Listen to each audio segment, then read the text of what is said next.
So I want to give you guys some exercises for medial epicondylitis, which is going to be commonly known as golfer's elbow. Where you're going to feel it, you can feel it right here on the inside of your elbow.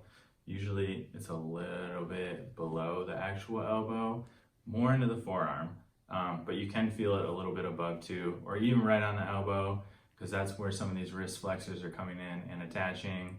And then I've also seen it where you get it down here towards the wrist. So what do you need for this? You've got to get a Theraband Flexbar. These things are kind of the gold standard for rehabbing this type of injury, golfer's elbow or tennis elbow, either one of them.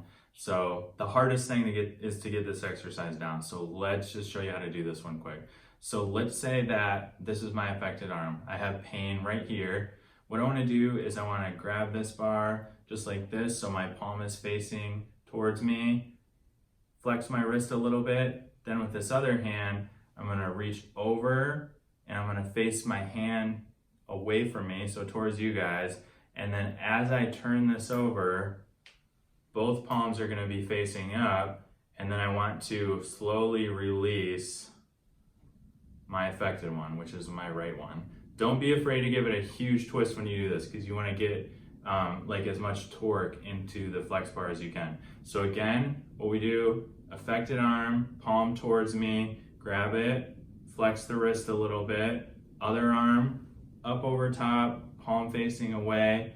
Then we're really gonna twist this around, both palms facing up, and then let that unwind, just like that on the right side, okay?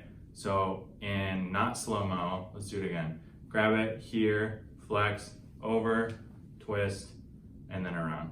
So that's when you gotta get down. 3x10 with this, fatigue this out as much as you can.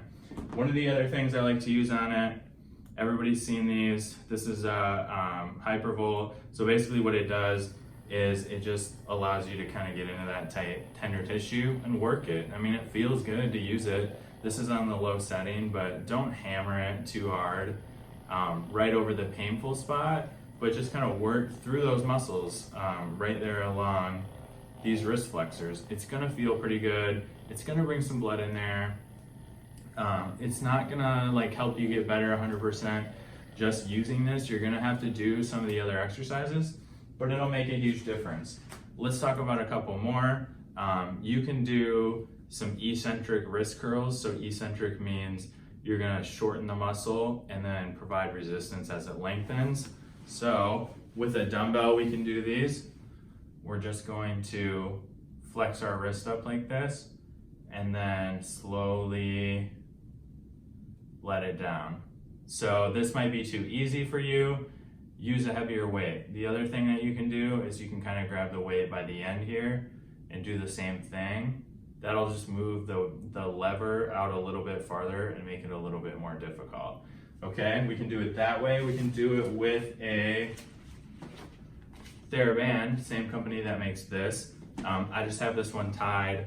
I'll post the link so you can figure out where to find these, but just tie it in a loop, put it around your foot, go ahead, support yourself. You can even go like on a table, rest your arm on a table with your wrist hanging off, just to make it a little bit easier. Then you want to start in that flex position and then come all the way down like that, okay? And then back up and all the way down. If you do these, you're gonna fatigue and you're gonna feel it in here, and that's exactly what we want. I mean, it's all part of building the capacity of that tendon back up. Another good one that you wanna do, you can use a hammer. I'm just gonna pretend this is a hammer. This works good. So take a hammer, hold it by the end so the head is out this way. Just support yourself and then turn it nice and slow like that, okay? Just that supination, pronation, which is the rotation of the forearm, is gonna be good for this stuff too. So kind of put these in a superset and do them all together. It'll take you maybe 10 minutes. Do it once or twice a day. Do a little bit of self-massage in here too. If you wanna wear a little compression brace, sometimes that helps. Other things you can do, you can get some really educated guided rehab. You can get some dry needling in there. You can get some more focused soft tissue work like a Graston. You can try K-tape. You can try some manipulation, upper back, shoulder, elbow, make sure all those joints are moving well. See a chiropractor or somebody else who works with these conditions and get it figured out. So if you guys got questions, just drop them and I will do my best to answer, but hopefully that helps.